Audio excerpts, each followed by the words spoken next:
गृहनिर्माण मंत्री प्रकाश मेहता यांच्या राजीनाम्यासाठी विरोधकांनी आक्रमक पवित्रा घेतला। यावरून झालेल्या गोंधळामुळे विधिमंडळाचं कामकाज दिवसभरासाठी तहकूब झालं। मेहतांचं आता काय होणार पाहूया हा रिपोर्ट।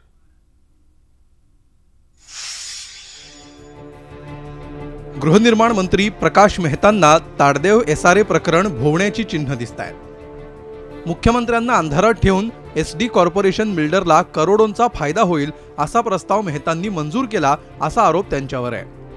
एकनाथ खडसेंना जो न्याय तोच न्याय मेहतांनाही लावावा, त्यांची मंत्रिपदावरून हकालपट्टी करून या प्रकरणाची चौकशी करावी अशी आक्रमक मागणी विरोधकांनी गुरुवारी केली।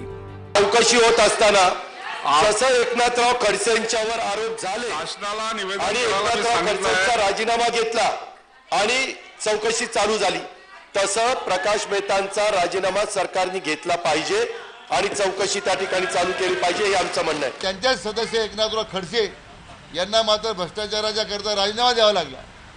आयोग त्या ठिकाणी नेमला सरकारनं। इथे मात्र प्रकाश मेहतांना वेगळी वागणूक मिळते आणि म्हणून आमची मागणी कायम आहे की आता मोपलवार आणि यांना निलंबित करणं आणि प्रकाश मेहताचा राजीनामा घेतल्याशिवाय कामकाज होऊ द्यायचं नाही, आमची भूमिका कायम आहे। मात्र मेहतांनी घेतलेला निर्णय रद्द केल्यामुळे त्यांना दोषी धरता येणार नसल्याचा दावा मुख्यमंत्र्यांनी केला। तरीही या प्रकरणी चौकशी करून दोषी आढळल्यास कारवाई करण्याचे संकेत मुख्यमंत्र्यांनी दिले। ज्या ठिकाणी निर्णय कार्यान्वित झालेला नाही किंबहुना तो निर्णय त्या क्षणी रद्दबातल झालेला आहे, अशा प्रकरणामध्ये अध्यक्ष महोदय अशा प्रकारे बिना चौकशी करता ही जी काही मागणी केली जाते पूर्णपणे राजकीय हेतूने प्रेरित आहे। पारदर्शी पद्धतीने चौकशी केली जाईल, चौकशीमध्ये जर काही आढळलं तर निश्चित कारवाई केली जाईल। हम 30 साल से इस सभागृह में हैं।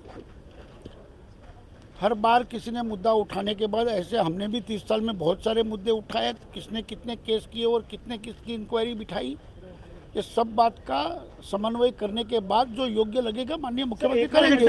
मुख्यमंत्र्यांच्या या उत्तरानं विरोधकांचं समाधान झालं नाही। प्रकाश मेहतांच्या राजीनाम्यासाठी त्यांनी गोंधळ सुरूच ठेवला। त्यामुळे विधानसभेपाठोपाठ विधान परिषदेचं कामकाजही दिवसभरासाठी तहकूब करावं लागलं।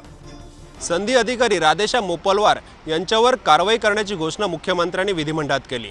आता विरोधक प्रकाश मेहता यांच्या राजीनाम्यासाठी अडून बसले आहेत। प्रकाश मेहतांच्या राजीनाम्यावरून विरोधकांना कधी नव्हे तो विधिमंडळाच्या अधिवेशनात सूर गवसलाय, तर दुसरीकडे कधी नव्हे ते फडणवीस सरकारही विरोधकांच्या या आक्रमकपणामुळे अडचणीत आलंय। त्यामुळे विरोधक आता प्रकाश मेहतांचा राजीनामा घेण्यात या अधिवेशनात यशस्वी होणार का हे पाहणं महत्त्वाचं ठरणार आहे। अमित जोशीसह दीपक भातुसे, झी मीडिया, मुंबई। झी 24 तास रहा एक पाऊल पुढे।